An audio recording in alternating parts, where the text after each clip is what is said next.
에베소서 말씀 같이 나누도록 하겠습니다. 여러분, 에베소서는 바울이 로마에 가택연금되었을 때 기록했을 것으로 추정합니다. 바울은 3차 전도 여행이 끝난 다음에 예루살렘을 향하여서 갑니다. 많은 제자들이 만류합니다. 하나님께서 환상 가운데 또 이상 가운데 보여주셔서 예루살렘에 가면 고난을 당할 것이다. 심지어는 죽을 수도 있다. 그래서 제자들이 말립니다. 바울도 그것을 잘 알고 있습니다. 자신이 예루살렘에 가면 수많은 사람들이 자신을 죽이려고 하고 자신에게 대해서 여러 해코지를 하고 심지어 죽을 수 있다. 바울이 알고 있습니다. 그럼에도 불구하고 바울의 유명하고 또 가슴 깊이 다가오는 고백이 있습니다. 주 예수께 받은 사명, 곧 하나님의 은혜의 복음을 증언하는 일을 마치려 하면은 나의 생명이라도 조금도 아끼지 아니하겠다. 이런 고백을 하면서 바울은 예루살렘을 향하여서 갑니다. 사실 바울은 예루살렘에 들렸다가 로마로 가려고 했습니다. 로마가 땅끝이라고 생각했습니다. 그것의 복음을 증거하는 일, 그 일을 위해서 자기 생명을 조금도 아끼지 않겠다. 그런 자세로 사실 예루살렘으로 간 것입니다. 그런데 예루살렘에서 적당히 핍박받고 또 혹은 순교할 수 있겠다. 그런 마음으로 갔는데 뜻밖의 일들이 벌어졌습니다. 바울을 잡은 사람들이, 대제사장과 이런 사람들이 바울을 로마 총독에게 넘깁니다. 벨릭스와 베스도 앞에서 그가 재판을 받았고, 그리고 아그리빠라고 하는 분봉왕 앞에서 재판을 받았습니다. 재판을 받을 때 바울이 이런저런 이야기를 하다가 나는 로마 시민이다. 그런데 어찌 당신들이 이렇게 부당하게 나에게 대할 수 있느냐? 그런 이야기를 합니다. 그 말을 듣고 총독과 분봉왕이 그를 로마로 보냅니다. 사실 바울은 로마로 갈 때 죄수의 신분으로 가려고 처음부터 작정했던 것은 아닙니다. 예루살렘을 들려서, 그리고 예루살렘 교회 사람들의 도움을 받아서 로마의 끝까지, 땅 끝까지 복음을 전하고 로마를 거쳐서 서바나라고 하는 스페인이죠. 지금으로 얘기하면 스페인 정도 지역을 복음을 전하기 위해 그런 계획들을 가지고 있었습니다. 그런데 하나님은 바울의 계획과 달리 바울을 죄수가 되어서 로마로 압송하게 되었습니다. 저가 로마 시민이니 로마에 가서 재판을 받게 하자, 그런 취지였습니다.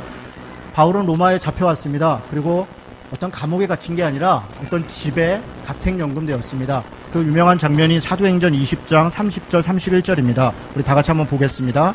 사도행전 20장 30절 31절. 사도행전 28장입니다. 28장.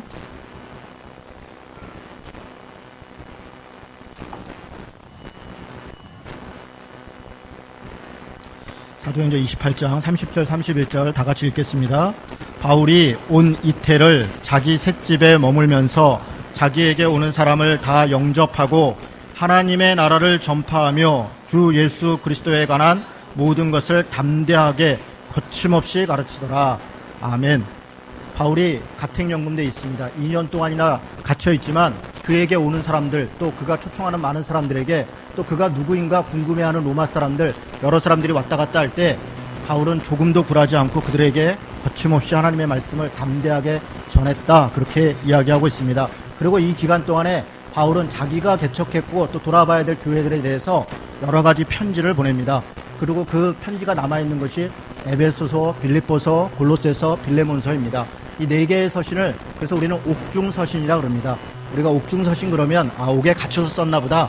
뭐 정확히 얘기하면 옥은 아니고요. 집에 이제 가택연금된 상태에서 그렇게 기록한 것입니다. 자신이 갇혀 있지만, 그러나 그럼에도 불구하고 하나님의 복음을 전했고, 자신이 갇혀 있지만 그럼에도 불구하고 자신이 개척했고 자신이 복음을 전했던 것들을 잊지 않고 하나님의 말씀을 전하고 권면하는 그런 바울의 모습을 볼 수가 있습니다. 에베소서나 골로새서를 가만히 보면 어떤 특정한 지역의 특정한 문제 때문에 보낸 편지는 아닙니다. 예를 들면 고린도전서나 고린도전후서나 데살로니가서나 로마서나 이런 것들은 어떤 그 교회에 특별한 어떤 문제들이 있어서 그것을 권면하거나 그것을 가르치거나 이럴 때 주로 쓴 편지들이 많습니다. 그런데 에베소서와 골로새서는 읽어보면 조금 보편적입니다. 어떤 특정한 문제를 놓고 썼다기보다는 여러 사람들이 누구라도 읽을 수 있도록, 내용은 대체적으로 하나님의 말씀이 무엇이냐, 하나님의 교회가 어떤 곳이냐, 하나님께 구원받았다는 것은 어떤 의미냐, 신앙의 어떤 기초와 내용을 다지는 그런 내용들입니다. 그래서 에베소서와 골로새서를 통해서 바울은 자신이 개척했던 교회들이 믿음 안에, 복음 안에 든든히 서기를 바랬고 그것을 편지를 통해서 보낸 것입니다. 다시 에베소서로 돌아오겠습니다. 에베소서의 중심 주제는 신자 개인에 대한 구원의 목적과 그리스도의 몸인 교회에 대한 하나님의 목적이라 할 수 있습니다. 말이 좀 어렵죠? 쉽게 얘기해서 우리가 왜 구원받았는가, 어떻게 구원받았는가 라고 하는 것을 기록한 것이고, 또 하나는 그리스도의 몸된 교회를 하나님이 세우신 목적이 무엇인가, 그것을 가르쳐 주는 것입니다. 대단히 중요한 내용이죠. 구원론과 교회론에 대한 중요한 내용들이 에베소서에 기록되어 있습니다. 에베소서 전체적으로 보면 두 부분으로 나눌 수 있습니다. 1장에서 3장은 방금 말씀드렸던 구원과 하나님의 교회를 세우신 목적에 대한 그런 내용들이 조금 논리적으로 설명적으로 이렇게 설명되어 있습니다. 그리고 4장부터는 그러므로 이렇게 시작됩니다. 그리고 말씀하시는 게 이런 것입니다.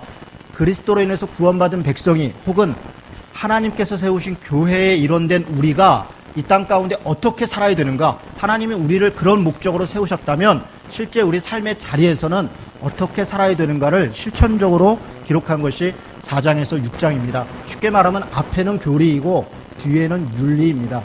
사실 서신서들은 대부분 다 이렇게 되어 있습니다. 앞에는 하나님의 복음에 대한 기본적인 교리를 정확하게 이야기하고, 뒷부분은 그래서 우리는 어떻게 살 것이냐, 그래서 우리는 어떻게 해야 되는가를 기록한 것이 에베소서의 내용입니다.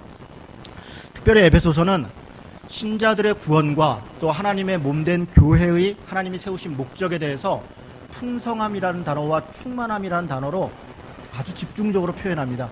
하나님께서 우리를 부르신 것은 하나님께서 우리를 풍성케 하시기 위해 부르셨다, 이런 이야기입니다.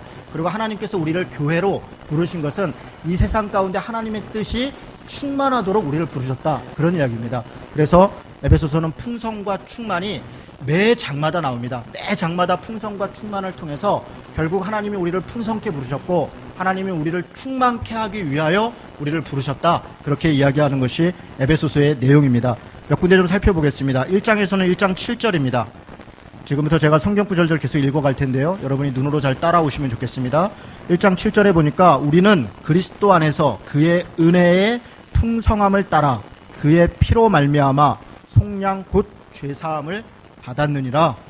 우리가 하나님 안에서 죄사함을 받고 구원받은 것은 그의 풍성함을 따라 받은 것이다, 그런 이야기입니다. 1장 9절은 그 뜻의 비밀을 우리에게 알리신 것이요 그의 기뻐하심을 따라 그리스도 안에서 때가 찬 경륜을 위하여 예정하신 것이니, 이때 때가 찼다라고 하는 것이 때의 충만함, 그러니까 때가 완성됐다, 때가 풍성하게 된 그때에 하나님이 우리를 관리하시사, 우리를 경륜하시사, 우리를 구원하셨다, 그런 의미입니다. 1장 18절은 그의 부르심의 소망이 무엇이며 성도 안에서 그 기업의 영광의 풍성함이 무엇이며, 하나님이 우리를 기업으로 부르신 그 풍성함이 무엇인가 이야기합니다. 1장 23절은 교회는 그의 몸이니 그의 몸이니 만물 안에서 만물을 충만하게 하시는 이의 충만이니라. 충만이라는 말이 두 번이나 있었죠. 그리스도께서 교회의 몸이고 그 교회로 우리를 부르신 목적은 만물을 충만케 하기 위한 것이다, 그런 이야기입니다. 2장에서는 2장 4절입니다. 그리스도 예수 안에서 우리에게 자비하심으로 그 은혜의 지극히 풍성함을 오는 여러 세대에 나타내게 하려 하심이라. 비슷한 말씀이죠. 3장입니다. 3장 8절 모든 성도 중에서 지극히 작은 자보다 더 작은 나에게 이 은혜를 주신 것은 측량할 수 없는 그리스도의 풍성함을 이방인에게 전하게 하시고, 그리스도께서 우리에게 풍성한 사랑을 작은 자보다 더 작은 자에게 은혜를 주신 것은 이 그리스도의 풍성한 은혜와 사랑을 다른 사람에게 전하라, 그런 목적이었다는 것입니다. 3장 16절입니다. 그의 영광의 풍성함을 따라 그의 성령으로 말미암아 너의 속사람을 능력으로 강건하게 하시오며. 3장 19절입니다. 그 너비와 길이와 높이와 깊이가 어떠함을 깨달아 하나님의 모든 충만하신 것으로 너희에게 충만하게 하시기를 구하노라. 3장 20절도 우리 가운데 역사하시는 능력대로 우리가 구하거나 생각하는 모든 것에 더 넘치도록 능히 하실 이에게, 이때 넘치도록이라는 의미가 풍성과 충만입니다. 우리에게 하나님 주신 것이 풍성하고 충만하게 우리에게 넘치게 주셨다, 그런 의미입니다. 4장으로 가겠습니다. 4장 10절입니다. 그가 곧 모든 하늘 위에 오르신 자니 이는 만물을 충만하게 하려 하심이라. 4장 13절입니다. 우리가 다 하나님의 아들을 믿는 것과 아는 일에 하나가 되어 온전한 사람을 이루어 그리스도의 장성한 분량이 충만한 데까지 이르자. 이게 우리 신자들의 목적이고 교회의 목적이다, 그런 이야기를 하는 것입니다. 5장입니다. 5장 18절 술 취하지 말라 이는 방탕한 것이니 오직 성령의 충만을 받으라. 6장에서는 충만과 풍성이라는 단어가 직접 나오지는 않습니다. 그러나 전신갑주에 대해서 이야기할 때 6장 11절입니다. 마귀의 관계를 능히 대적하기 위하여 하나님의 전신갑주를 입으라. 13절도 전신갑주를 취하라. 여기서 전신갑주를 입고 취하라는 것은 풍성하게 해라. 하나님의 전신갑주 가운데 충만하라. 그런 의미입니다. 조금 낮출게요. 맞습니다. 제가 1장부터 6장까지 나와 있는 풍성과 충만에 대한 말씀을 다 읽어드렸습니다. 이렇게 읽어드린 이유는 오늘부터 우리가 에베소 1장 말씀들을 읽어나갈 때 이 말씀들을 중심으로 해서 하나님이 우리에게 주셨던 풍성함이 무엇이고 충만함이 무엇이고 그래서 우리는 무엇을 믿고 어떻게 살아야 되는가를 생각해 보려고 하는 것입니다. 특별히 오늘 1장 말씀을 지금부터 좀 살펴보도록 하겠습니다. 1장 1절에서 하나님의 뜻으로 말미암아 그리스도 예수의 사도된 바울은 에베소에 있는 성도들과 그리스도 예수 안에 있는 신실한 자들에게 편지했다 이렇게 얘기합니다. 아주 특이한 표현이 하나 나옵니다. 성도들과 그리스도 예수 안에 있는 신실한 자들. 지금 바울은 누구에게 편지했냐면 성도들에게 편지했습니다. 그런데 그 성도들을 뭐라고 얘기하냐면 그리스도 예수 안에 있는 신실한 자들이다 이렇게 칭하고 있는 겁니다. 여러분 신실하다라고 하는 것은 피트니스라고 하는 단어인데요. 신뢰할 만하다 혹은 충성되다. 그래서 우리 성경에서 맡은 자들에게 구할 것은 충성이라 혹은 성령의 9가지 열매 중에서 충성 얘기할 때 그게 다 피트니스입니다. 어떤 다른 단어가 아니라 신뢰할 만하다, 신실하다 그런 뜻입니다. 다시 얘기해서 성도는 하나님의 말씀과 예수 그리스도에 대해 충성된 사람이라는 것입니다. 또 이 충성됨은 다른 사람들에 대해 신뢰할 만한 그런 사람이어야 된다. 여러분 이것이 우리에게 정말 깊은 이해가 있었으면 좋겠습니다. 여러분 우리가 예수 믿는다, 교회 열심히 다닌다, 그래서 충성되죠. 예배도 한 번도 빠지지 않고 이것저것 열심히 하죠. 그런데 그런 사람이 신뢰할 수가 없다. 무슨 얘기입니까? 신실하지 않고 거룩하지 않고 깨끗하지 않고 착하지 않고 윤리적이지 않고 그래서 신뢰하지 않는다면 오히려 하나님의 영광을 가리는 것입니다. 하나님 앞에 우리가 신실한 성도로 산다는 것은 하나님 앞에 충성된 것처럼 다른 사람에 대해서 신뢰할 만한 사람이 된다는 것입니다. 여러분 목사가 목사답지 않고 신자가 신자답지 않고 교회가 교회답지 않은데 어떻게 복음이 전해질 수가 있겠습니까? 우리는 너무나 쉽게 하나님만 바라봐라, 하나님만 바라보지 우리가 어떻게 인간 바라보고 교회를 다니냐? 물론 틀리지 않습니다. 목사라고 해서 완전할 수 없고 또 우리 직분자들이라고 해서 뭐 왜 또 특별할 수 있겠습니까? 그러나 적어도 하나님 앞에 신실한 자로 살려고 하는 그 몸부림, 그 안타까움, 그런 모습은 있어야 됩니다. 적어도 내가 하나님 앞에 부족하다, 부끄럽다, 내가 하나님의 말씀을 전하는 자로, 내가 하나님의 말씀을 나누는 자로 그 말씀을 지키려고 애쓰지 못함에 대해서, 그렇게 하지 못함에 대해서 애통해하는 그런 마음이 전달돼야 됩니다. 그렇지 않다면 우리가 복음을 가리는 것입니다. 성도는 하나님 앞에 신실한 자이다, 신뢰할 만한 자이다, 다른 사람에게 신뢰할 만한 그런 모습으로 살아가려고 그 십자가를 지고 가는 자다.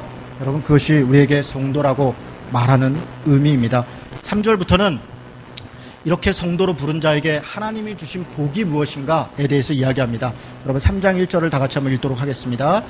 찬송하리로다. 하나님 곧 우리 주 예수 그리스도의 아버지께서 그리스도 안에서 하늘에 속한 모든 신령한 복을 우리에게 주시되. 여러분 이 3절은요 원래 이렇게 읽으면 안 되고요, 이런 분위기로 읽어야 됩니다. 제가 한번 이 말씀의 분위기대로 읽어보겠습니다. 찬송하리로다. 좀 어색하네요. 찬송하리로다 이런 거 있잖아요. 이게 그런 분위기입니다. 하나님께서 주신 하늘로부터 내신 신령한 복이 너무 커서 지금 바울이 감옥에서 가택연금돼서 자기의 지금 처해 있는 상황은 너무나 부끄럽고 민망하고 불편하고 고통이 있지만, 그러나 하나님이 내게 주신 복을 생각해 보니까 내가 하나님을 찬송할 수밖에 없다 그런 겁니다. 그래서 찬송하리로다 이런 얘기입니다. 우리 집사님이 하시면 훨씬 멋있을 것 같은데 제가 하니까 느낌이 안 사는군요. 찬송한다는 겁니다. 하나님을. 이게 첫 마디입니다. 에베소서의 첫 번째 이야기는 하나님을 찬송한다. 왜? 하나님께서 하늘에 속한 신령한 복을 우리에게 주셨다 이렇게 얘기하는 겁니다. 주실 것이다 이렇게 얘기하는 게 아니라 하늘에 속한 신령한 복을 이미 우리에게 주셨다 그렇게 선언하고, 4절부터 14절까지는 무엇을 주셨는지에 대해서 구체적으로 설명하는 게 이 내용입니다. 여러분, 하늘에 속했다. 에베소서에 5번이나 이런 표현이 나옵니다. 5번 나오는데 하늘에 무엇이 속했다고 얘기하냐면 2장 6절에 1장 20절은 하늘은 그리스도께서 계신 곳이다. 그러니까 하늘은 그리스도께서 계신 곳이고, 그리고 2장 6절은 죽었던 우리들이 그리스도와 함께 거하는 곳이다. 그것이 하늘이라는 것입니다. 그리고 그곳에 하나님의 통치하심과 권세자들이 함께하고 있다. 그렇게 얘기합니다. 또 뜻밖의 6장 12절은 악한 영들도 하늘에 있다. 이렇게 얘기합니다. 공중권세 잡은 자들이 하늘에 있다는 것입니다. 그러니까 이 하늘에 속한 하나님의 복은 하나님과 그리고 사탄과의 여러 가지 공중의 싸움들 가운데 하나님이 우리 예수 믿는 사람들에게 특별히 주신 신령한 복이 있다. 그렇게 선언하고 있는 것입니다. 4절부터는 14절까지 그렇게 해서 우리에게 주신 신령한 복이 무엇인가를 설명하는데요. 크게 세 부분으로 나눠 있습니다. 여러분 잘 들으셔야 됩니다. 성경 공부하는 겁니다. 삼위일체 하나님이 우리에게 각각 어떻게 주셨는가를 이 말씀 속에 표현되어 있습니다. 무슨 얘기냐면 4절부터 6절까지는 하나님 아버지가 우리에게 무엇을 주셨냐, 어떤 신령한 복을 주셨냐, 이렇게 얘기하는 게 4절부터 6절입니다. 그리고 7절부터 12절은 성자 예수님, 예수 그리스도께서 우리에게 어떤 복을 주셨는가를 이야기하는 게 7절에서 12절입니다. 그리고 13절, 14절은 성령 하나님께서 우리에게 그래서 어떤 복을 주셨는가 이렇게 설명합니다. 이 각각은 가만히 보면요, 6절, 12절, 14절이 전부 다 하나님께 영광과 찬송을 드린다 이렇게 표현하면서 각각의 단락을 나누고 있습니다. 마치 시편 같습니다. 시편처럼 아주 정교하게 그리고 의미 있게 이것을 기록해 놓은 겁니다. 그냥 국가는 대로 쓴 것이 아니라 다른 고민하면서 이게 정리가 되어 있는 것입니다. 한 가지씩 살펴보겠습니다. 4절부터 읽습니다. 곧 창세전에 그리스도 예수 안에서 우리를 택하사 우리로 사랑 안에서 그 앞에 거룩하고 흠이 없게 하시려고 그 기쁘신 뜻대로 우리를 예정하사 예수 그리스도로 말미암아 자기의 아들들이 되게 하셨으니 아멘. 이게 하나님께서 우리에게 주신 복의 신령한 복의 첫 번째 내용이라는 것입니다. 무엇입니까? 우리를 택했다는 겁니다. 우리를 택해서 하나님의 아들들로 우리를 삼았다. 이렇게 얘기하는 게 하나님이 우리에게 주신 복입니다. 여러분 실망스럽습니까? 하늘에서 열린 신령한 복을 우리에게 주셨다. 그러면 그 다음부터 어떤 복이 형통함과 막 무슨 장수함과 복됨과 막 풍성함과 이런 것들이 나와야 될 것 같은데, 하늘에서 주신 신령한 복, 그러고 나서 첫 번째 딱 얘기하는 게 우리를 택하시고 그리고 우리를 하나님의 아들로 삼으시고 이렇게 얘기하니 여러분이 혹시 아유 실망스럽네, 내가 원하는 복이 아니네, 그럴 수 있겠습니다. 그러나 여러분, 성경이 얘기하는 복은 사실 우리가 요구하는 복과 다릅니다. 하나님이 우리에게 주신 신령한 복은 하나님이 우리를 택하셨고 우리를 그의 자녀 삼으셨다. 사실 이것보다 더한 복이 어디에 있습니까? 우리가 예배 전에 늘 얘기하죠. 하나님이 여기 계십니다. 그것으로 충분합니다. 여러분, 그 말을 하는 것은 예배당에 하나님이 계시기 때문에 이곳에 잘 왔습니다. 여기서 하나님이 우리에게 요구하는 거 다 들어주실 것입니다. 그런 의미로 그 이야기를 하는 것이 아닙니다. 예배당뿐 아니라 내 삶의 자리, 하나님이 내 삶의 자리에 함께 계신다. 그리고 그것으로 나는 충분하다. 우리는 그것을 고백하는 것입니다. 왜 충분합니까? 하나님이 우리를 택하셨기 때문에 그렇습니다. 하나님이 우리를 자녀 삼으셨다는 것입니다. 그렇다면 우리 삶의 중심을, 하나님이 우리의 삶의 인도하심을 하나님이 우리를 붙잡고 가신다. 그것을 믿는 것, 그것이 우리에게 주신 하나님의 신령한 복이다. 이렇게 얘기하는 것입니다. 여러분, 예수 믿는 사람들이 다 얻어도 하나님을 잃어버리고 하나님 자녀됨을 잃어버리면 사실 그게 복이 아니라 저주입니다. 이 땅에서 우리가 내 자녀가 잘 되고 재산이 늘고 이런저런 형통함이 일어난다 할지라도 하나님을 잃어버린다면 그것이 어떻게 우리에게 주어진 신령한 복이 되겠습니까?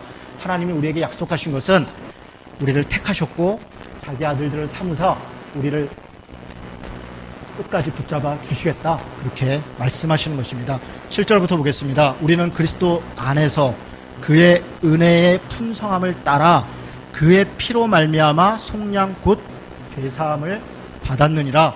무슨 얘기를 하는 겁니까? 예수 그리스도를 통해서 우리에게 주신 복이 뭐라는 거냐면, 하나님이 우리를 택해서 아들들을 삼았는데 어떻게 그렇게 했다는 것입니까? 바로 그리스도의 피로 말미암아,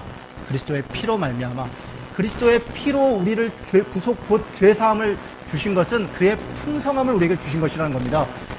주님을 믿고 그 십자가의 보혈의 피로 우리가 그의 십자가 가운데 속량 곧 죄사함을 받은 것, 바로 그것이 풍성한 것이다. 그게 신령한 복이다. 그렇게 이야기합니다. 8절은 그가 모든 지혜와 총명을 우리에게 넘치게 하셨습니다. 그래서 그 뜻의 비밀을 우리에게 알리셨는데, 그 비밀이 뭐냐? 그의 기뻐하심을 따라 그리스도 예수 안에서 때가 찬 경륜을 위하여 예정한 것이다.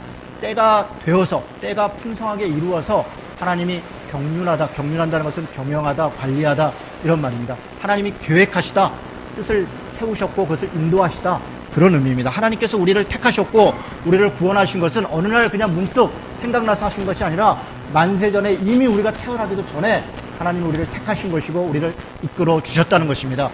여러분, 예정설에 대해서 사실 이런저런 이야기가 많이 있습니다. 제가 기회가 되면 예정론이 무엇인가에 대해서도 아마 강의를 하거나 설교를 할 기회가 있을 것입니다. 한 가지만 분명히 말씀드리는 것은 예정론은 앞에서 보는 게 아니라 뒤에서 보는 것입니다. 무슨 얘기입니까? 지금 내가 서 있는 이 자리에서 보는 겁니다.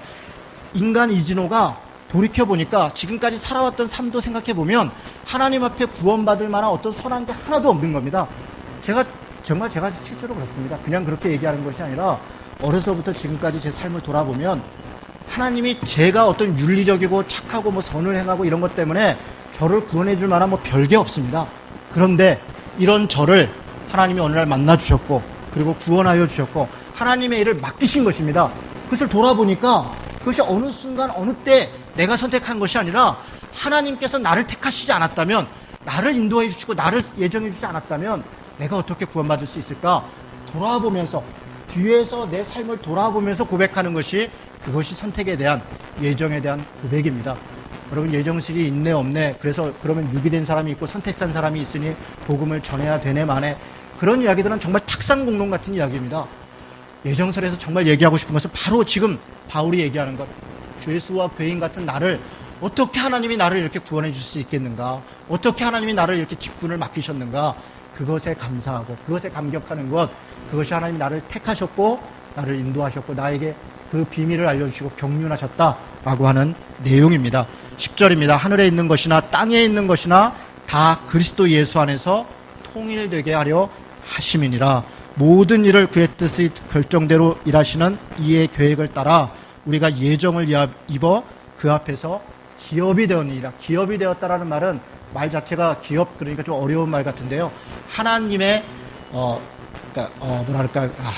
뭐라고 표현해야 돼요? 기업, 그러니까 이익이 됐다. 그러니까 일꾼이 됐다.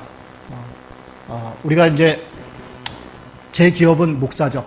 제 직업도 기업입니다. 하나님이 세우셔서 우리를 붙드셔서 자신의 일을 맡기셨다, 이런 의미가 기업입니다. 여러분, 이게 놀라운 일이죠. 우리 같은 사람을 하나님이 선택하시고 택하시고 하나님이 우리를 구원하셨는데 그것뿐 아니라 하나님의 일을 맡기셨다. 그런데 일을 하는 게 기업이 아니라 내가 기업이라는 겁니다. 내가 하나님의 기업이다. 하나님이 이 땅 가운데 세상을 창조하셨고 그리고 자기 자녀를 통하여서 우리를 구원하신 목적이 바로 나에게 있다. 나를 구원하신 것이 하나님의 기업이 됐다, 그런 이야기입니다. 그래서 우리는 그 은혜와 감격으로 하나님께서 우리에게 주신 풍성함을 전하는 일들을 한다. 그래서 그걸로 인해서 또 어떤 열매들이 있으면 그것이 또 하나님의 기업이 되는 것입니다. 이것이 기업이 됐다라고 하는 의미입니다. 13절입니다. 그 안에서 너희도 진리의 말씀 곧 너희의 구원의 복음을 듣고 그 안에서 또한 믿어 약속의 성령으로 인치심을 받았으니. 여러분, 이 말씀 잘 보십시오. 성령께서 우리를 인치셨다. 그러니까 하나님께서 우리를 택하시고 아들 삼으셨고 예수 그리스도의 보혈의 피로 우리를 속량하시고 구속하셨다, 그렇게 말씀하시고 성령 하나님은 우리에게 무엇을 주셨다는 거냐면 성령으로 우리를 인치셨다. 그런데 순서가 있습니다. 구원의 복음을 듣는 것이죠. 먼저 듣는 것입니다. 그리고 그 안에 또한 믿고, 복음을 듣고 그리고 믿고, 그래서 약속의 인치심으로 받고, 그리고 14절은 이는 우리 기업의 보증이 되사. 여러분, 하나님의 말씀을 우리가 전할 때 우리도 여러분 여러 경로를 통해서 아마 말씀을 듣고 말씀을 알게 되었을 것입니다. 많은 사람들이 지금 전도하기가 너무너무 어려운 때이다, 그래서 전도하기를 포기합니다. 그러나 우리가 분명히 아는 것은 하나님은 전도에 미련한 곳으로 하나님의 복음을 전하신다는 겁니다. 전도는 입으로 전하지 않으면 안 되는 것입니다. 물론 우리가 삶으로 전해야 되죠. 삶을 통하여서 우리 삶을 통하여 많은 사람들이 너 예수 믿는 사람이냐? 나도 믿자. 물론 그런 일이 있을 수 있습니다. 그러나 그것도 우리가 말로 전하면서부터 시작됩니다. 듣지 않고 어찌 믿으리요? 성경이 말씀하신 건 그런 것입니다. 말씀을 전하지 않고 어찌 들으리요? 이렇게 얘기하는 것입니다. 누군가가 우리에게 말씀을 전한 것입니다. 복음을 전한 것입니다. 복음을 들었고 그리고 그것을 믿었고 그 믿음 가운데 성령의 인치심이 있었고 그리고 그 인치심 가운데 하나님이 우리를 그의 기업의 보증으로 삼으셨다는 것입니다. 사랑하는 성도 여러분, 우리가 정말 어려운 시대에 살지요. 교회가 욕을 먹고 목사가 먹사 소리를 듣고 예수 믿으라고 얘기할 때 그것이 비난과 조롱의 소리로 우리에게 다가오죠. 가슴 아프죠. 그러나 그럼에도 불구하고 우리가 포기하지 말아야 되고 포기할 수 없는 것은 하나님의 복음을 전하는 것입니다. 왜 그렇습니까? 우리가 받은 은혜가 크기 때문에 그렇습니다. 우리의 부끄러움과 우리의 민망함이 분명히 있으나 하나님이 우리 같은 자들도 택하시고 우리 같은 자들도 하나님의 자녀를 삼으셨다면 우리가 다른 사람들, 하나님이 택하신 어떤 사람들을 찾아내고 하나님을 만나도록 돕는 일을 하는 것을 우리가 마다할 이유가 없습니다. 우리는 하나님의 기업이 된 자들로서 마땅히 우리에게 주어진 일들을 감당해야 됩니다. 하나님이 우리에게 복음을 전해주셨고 우리가 그것을 들었고 그것을 믿었고 그 인치심으로 우리가 그의 보증이 된 것처럼 우리가 마찬가지로 하나님의 복음과 이 하늘에 속한 신령한 복을 전하는 사람들 돼야 된다. 그렇게 말씀이 가르치는 것입니다. 여러분 15절부터는 약간 분위기가 달라집니다. 조금 탄식이 있습니다. 무슨 얘기냐면 지금 앞에서 사도 바울은 찬송하리로다 하늘에 속한 신령한 복을 너희에게 이렇게 주셨다 이렇게 얘기하는데 문제는 에베소 교회에 있는 성도들이 지금 이런저런 고통과 여러 어려움이 있었습니다. 그걸로 인해서 자신이 주신 복이 무엇인가를 망각하고 있는 겁니다. 그것을 놓치고 있는 겁니다. 그래서 그것에 대해서 사도 바울이 애통하는 마음으로 기도하는 내용이 15절부터 나오는 겁니다. 한번 읽어보겠습니다. 이로 말미암아 주 예수 안에서 너의 믿음과 모든 성도를 향한 사랑을 나도 듣고 내가 기도할 때에 기억하며 너희로 말미암아 감사하기를 그치지 아니하고, 여기까지는 이런저런 그 기도의 앞에 서론입니다. 본론은 17절부터입니다. 이렇게 얘기합니다. 우리 주 예수 그리스도의 하나님 영광의 아버지께서 지혜와 계시의 영을 너희에게 주사, 너희가 좀 깨닫기를 원한다, 지금 그런 얘기예요. 너희가 하나님이 주시는 지혜와 계시의 영으로 깨닫기를 원하는데 뭘 깨닫기를 원하는가? 하나님을 알게 하시고 너의 마음의 눈을 밝히사 그의 부르심의 소망이 무엇이며 성도 안에서 그 기업의 영광의 풍성함이 무엇이며, 이걸 깨닫기를 원한다는 것입니다. 지금 예수를 믿는다고 하는 사람들이 자신들이 누구인지를 망각하고 있는 겁니다. 하나님이 나를 부르셨다는 것이 무슨 의미인지를 망각하고 있다는 것입니다. 하나님이 우리의 부르심의 소망이 무엇이고 그 기업의 영광과 풍성함이 무엇인지를 망각하고 그리스도인들이 이 땅에 살아가는데 너무나 매갈이 없이 힘없이 정말 누구로 살아가는지 모른다는 겁니다. 여러분, 우리가 누구입니까? 하나님의 자녀인데 이 땅에 살아갈 때 작은 고통과 아픔 가운데 좌절하고 낙심하고 사네 못 사네 그렇게 살아간다면 하나님이 우리를 자녀 삼으신 이 풍성한 영광을 망각하고 있다는 것입니다. 그것을 다시 깨닫기를 원한다. 바울이 지금 애통하는 심정으로 기도하는 것입니다. 에베소에 있는 성도들이, 그리고 우리 신자들이 하나님이 우리를 부르신 그 부르심의 소망이 무엇이고 그 풍성함과 그 영광스러움이 무엇인지를 깨닫기를 원한다. 그래서 19절에 그의 힘의 위력으로 역사하심을 따라 믿는 우리에게 베푸신 능력의 지극히 크심이 어떠한 것을 너희가 알게 하시기를 구하노라. 아멘. 아멘. 여러분, 살다 보면 힘든 일이 있죠. 막심하죠. 예수 전하다가 때로는 조롱도 받지요. 내 자녀를 위해서 평생 기도했는데 예수 잘 믿는 것 같더니 어느 날 방탕하더니 이놈이 뭐 황당한 일들을 하는 거죠. 내 삶의 자리에 이런저런 사람들이 나를 정말 칼끝과 같이 조롱하고 비판하고 비난하고 앞으로 봐도 뒤로 봐도 하나님이 안 계실 것 같은 그런 때가 있지요. 그런데 여러분, 그럴 때 그때 내가 누구인가를 자각해야 됩니다. 내가 누구인가? 하나님의 자녀라는 것입니다. 그리스도의 피로 우리를 속량받은 그런 자라는 것입니다. 성령의 인치심 가운데 하나님이 우리의 기업으로 나를 보증하신 그런 자라는 것입니다. 바로 그 풍성함을 우리가 기억하며 그 능력으로, 그 지극히 크심으로 우리가 살아가야 된다. 그것을 이야기하는 게 바울의 애통하는 기도입니다. 20절부터 얘기합니다. 그의 능력이 그리스도 안에서 역사하사 죽은 자들 가운데 다시 살리시고 하늘에서 자기의 오른편에 앉히사 지금 예수 그리스도를 얘기하는 게 아닙니다. 예수 믿는 사람들을 예수께서 하나님의 우편에 앉으신 것처럼 예수 믿는 사람들을 하나님의 우편에 앉히사 모든 통치와 권세와 능력과 주권과 이 세상뿐 아니라 오는 세상에 일컫는 모든 이름 위에 뛰어나게 하시고, 누구를? 예수 믿는 사람들. 예수 믿는 사람들을 하나님께서 하늘의 신령한 복으로 주사 모든 통치와 권세와 능력과 주권과 이 세상뿐 아니라 오는 세상에 일컫는 모든 이름 위에 뛰어나게 하신다. 그렇게 이야기하는 것입니다. 그리고 또 만물을 그의 발 아래 복종하게 하시고, 그를 만물 위에 교회의 머리로 삼으셨으니, 교회는 그의 몸이고 만물 안에서 만물을 충만하게 하신 이의 충만임이니라. 아멘. 이것이 교회의 사명입니다. 우리는 낙심에 있고 절망에 있을 새가 없습니다. 여러분, 우리가 낙심에 있고 절망에 있다는 것은 불신입니다. 물론 때로 살다 보면 하나님 앞에 우리가 슬럼프도 빠지고 영적인 침체도 있습니다. 그러나 우리는 바로 일어서야 합니다. 하나님이 우리를 붙들어 주시고 바로 그것을 다시 깨달으라는 것입니다. 하나님이 우리 안에 역사하심이 있다는 것입니다. 성령의 인도하심을 따르라는 것입니다. 그래서 우리가 죽어서 하나님 나라에 가서 천년왕국 가서 왕노릇하는 것을 기대하는 것이 아니라, 이 땅에 하나님이 이미 천년왕국을 이루고 있고 우리에게 하나님의 편에서 왕노릇하며 살 수 있는 권세를 우리에게 주셨다는 것을, 그 권세로 살아가라고 우리에게 명령하시는 것, 바로 그것이 하나님이 우리를 부르신 부르심에 대한 대답이고 그 신분이다. 그렇게 이야기하는 게 에베소서의 이야기입니다. 내일부터는 우리가 2장부터 한 장씩 이런 식으로 살펴볼 텐데요. 하나님이 우리에게 주신 풍성함과 충만함이 무엇인가? 여러분, 정말 우리 다시 생각해 봤으면 좋겠습니다. 사랑하는 성도 여러분, 우리 안에 지금 풍성함이 없습니까? 충만함을 강구하고 있습니까? 이 기도 기간 동안에 하나님이 우리에게 주신 풍성함이, 충만함이 무엇인지를 깨닫고 그것을 붙들고 기도하고 다시 충만함으로, 풍성함으로 그렇게 살아가는 그런 기도 기간, 그런 한 주간 되시기를 주님의 이름으로 축원합니다. 아멘. 우리 같이 기도하도록 하겠습니다.